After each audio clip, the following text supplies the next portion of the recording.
Ferrari entered the 2025 season full of promise. A fresh partnership with Lewis Hamilton, stability through Charles Leclerc, and a car that looked competitive in winter testing. But after 5 rounds, reality has fallen short of expectation. One podium in 5 races, a major disqualification setback, and mounting technical compromises have left Ferrari trailing far behind the front runners. Here on This is Formula One, we're breaking down exactly what's going wrong, from ride height struggles and aero limitations to setup divergence and development risks. Let's get into it. Ferrari currently sits 4th in the Constructors' Championship with 78 points.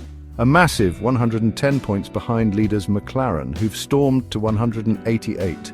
Leclerc managed a strong P3 finish in Jeddah, and Hamilton took a sprint win in Shanghai. But over full race distances, Ferrari has fallen behind McLaren, Red Bull, and even Mercedes in consistency and pace. The SF25's biggest technical hurdle has been ride height management. The car is highly sensitive to setup and struggles to find balance between high-speed aero efficiency and low-speed mechanical grip. In Shanghai, Hamilton's disqualification for excessive plank wear exposed the issue. Ferrari is forced to run the car higher than ideal, compromising downforce to avoid bottoming out under heavy fuel loads. At full race weight, the car's softer rear suspension causes it to squat and rub against the track, especially on high-speed corners. To protect the plank and avoid further disqualifications, Ferrari raised the car in Japan, costing lap time and creating understeer that Hamilton referenced post-race. They're trapped in a compromise, lower for speed but illegal wear, or higher for safety but reduced performance. Hamilton dominated the Shanghai sprint but struggled in the Grand Prix. Why? Sprint races use 40 kilograms of fuel versus 110 kilograms in a full race, significantly less bottoming risk. Ferrari's setup sweet spot seems only achievable in sprint trim, not sustainable across full Grand Prix distance. Leclerc has shown flashes of speed, especially in qualifying and Jeddah's podium, but he's had to explore radical setup changes to feel comfortable. He experimented with extreme directions during Japan FP1 that matched his style better, giving him cause for optimism.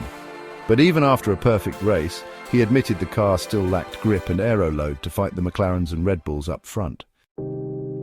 Hamilton is still adjusting to Ferrari's controls and setup philosophy. He's modified his steering wheel layout to mirror Mercedes, but hasn't built full confidence yet, especially in changing grip conditions. After Japan, he mentioned losing just over a tenth per lap from unresolved car issues, hinting again at the ride height trade-off. Bahrain exposed Ferrari's strategic hesitations. Delayed pit calls and poor traffic management left both drivers vulnerable to undercuts. Even with better qualifying pace, poor execution on Sunday continues to hurt their final results. Visually, the SF25 sits higher at the rear, likely due to a softer suspension concept aimed at low-speed traction. But as the car compresses at speed, this setup worsens bottoming, contributing to excessive plank wear. Solutions like vortex generators may help recover low-speed aero, but they risk exacerbating high-speed instability. Ferrari is planning upgrades starting from Imola, focusing on mechanical grip floor redesign and aero stability. Fred Vasseur insists that the performance gap to the front has halved compared to 2024, from 0.6 down to 2 or 3. But the scoreboard doesn't reflect that yet. Until they fix setup fragility and unlock full race pace, that delta means little. So, Ferrari's problems aren't rooted in raw speed. They're buried in ride height restrictions, setup compromises, and fragile execution. If the upcoming upgrades hit the mark and the car finds a balanced window, they may still claw back form. You're watching. This is Formula One.